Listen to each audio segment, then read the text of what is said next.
Fabulous Anonymous Gay says, my back end has been used and abused many times in all different shapes and ways and sizes. Did producer Cam write this? But alas, I've been a good boy lately because I was suffering from a very large, very aggravated hemorrhoid, almost the size of a golf ball. I have a really good relationship with my doctor, but understandably, I think, quite nervous to go to the doctor, and you have to, like lay there and... I think that it's the like taking your clothes off part. You're in the doctor's surgery and they go, let me just give you some privacy to get undressed. I'm like, why? You're literally about to look inside my asshole.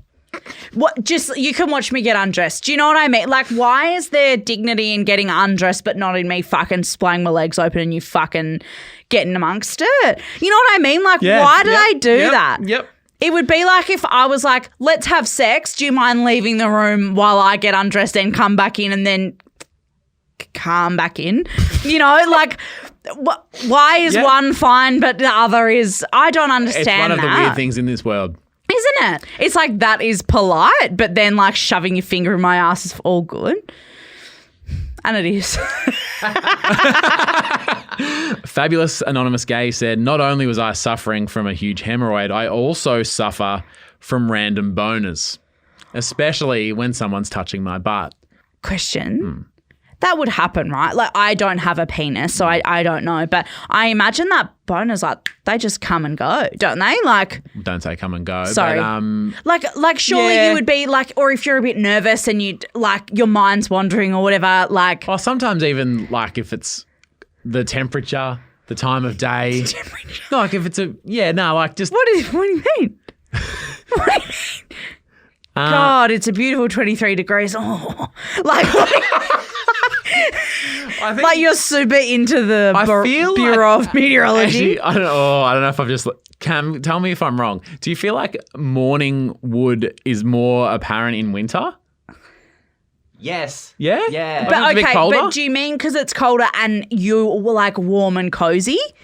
I don't know. Because like when it's summer and you're just like hot and sweaty and you're uncomfortable, is it that you're just like, oh, I'm so cozied up and like... I actually don't. I know you're a doctor. Yeah. I'm not a doctor. But you just specifically mentioned the temperature when you get a boner. So, but if it's cold, your body all around can like tighten up.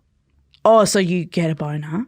Well, I'm just saying... When it's cold. Oh, I thought that when it was cold is when it was all small. I'm not saying it's a big boner. Sorry, point taken. Yeah. But I just think as the temperature changes, it can have impacts on your body, which can have impacts on your flaccidness or bonerness. So if you were like in a doctor's surgery, it's quite a sterile environment. Yeah. Maybe there's a draft. Do you also think, what about... No, answer my question. Well, I think sometimes just when you're exposed, your body's like, this is not normal. So you like sometimes apparently when boys get waxed, like they're like you gooch or whatever. Yeah, apparently they can get a boner because the person doing the waxing will have to like hold it to move it and do stuff. Yeah, and they go, oh, it's just part of the thing. Yeah. So I think for this guy and just in general, it's not always like I want to have sex. It's just like things can happen to affect your body. Why am I explaining this? I'm not a doctor. You're talking so much. And I absolutely love it. I don't like it. I've heard of travel boners. What's a travel boner? Like that if you're like on a bus or a train and it's like the perfect like vibration, or you just like sitting on the bus and you're comfy, like that's a thing. Maybe it's like, I definitely travel boner. I'm trying to think what is like the like vagina equivalent. Riding a horse. Is that like a cliche? Oh my God. Have you ever been to Adventure World in Perth? Well, not anymore. Okay. So there's this ride at Adventure World in Perth that's called Bounty's Revenge. I'm really sorry, but I've started saying this and I can't stop now. And it's a big pirate ship boat and it swings backwards and forwards and it makes your fanny feel weird. And I remember going as a kid. Like I was probably like... How old? Like 11. Toni. No, it wasn't like... Yeah, okay. Boys get boners from fucking that age. Yeah, absolutely. Yeah. And especially from a swinging pirate ship. Yeah, I mean, go for it, maybe with a good time. And like as you swing, you're kind of like it all, like, you know how you, like, Gravity top. yeah, like you kind of like suspended in midair for right at the top, and then it kind of drops back down, and the I guess like the pressure of nothing, and then all on Yeah. And I went on the ride because you just get a wristband. You don't have to pay every time. You just like it's a free. You've paid for the day. you pay for the day, and then you can go on whatever ride. Tony's loving that pirate shit. Yeah, Bounty's Revenge. Anyway, I would love to know. That's a very niche Perth reference, but I would love to know if anybody has experienced that. For those playing along at home, Adventure World in Perth is actually the place that banned thong bikinis. Yeah. Which was deemed sexist because the pictures were of girls. So me and my mate Jared wore man thongs for the day Yeah, to it's prove like a point. mankini, wasn't it? Kind of vibe. Yeah, it was just like a man speedo, a thong speedo. But it was up the bum. Sure. Yeah. Did you get kicked out? No, Shocker. I know. They were too busy with the fucking masturbating women on the Bounty's Revenge, probably. Where's security? Oh, they've got mops at Bounty Revenge just hosing it down. I can't believe I can remember the name of the ride. Anyway, so you get the boners at the doctor's office with the big hemorrhoid. Yep. Well, especially for Fabulous Anonymous Geekers, when someone touches my butt, I'm just like, oh. That's fair enough. Absolutely, Yeah. Especially when my ass is being touched. And as soon as he touched me, I was more firm than a politician's handshake. That's funny. I tried to cover it, like, because he's laying on his stomach. So he's sort of like, oh, just fold it up underneath. And But he's in the air. Yeah. It's like a table leg. I tried to make a small joke to lighten the mood. I said, oh, doctor, better lube me up before you smash in the back doors. Yeah. The doctor laughed. Medical comedy for the win. But then the doctor said, seems like you're enjoying it either way. No. Doesn't seem like you have any issues here.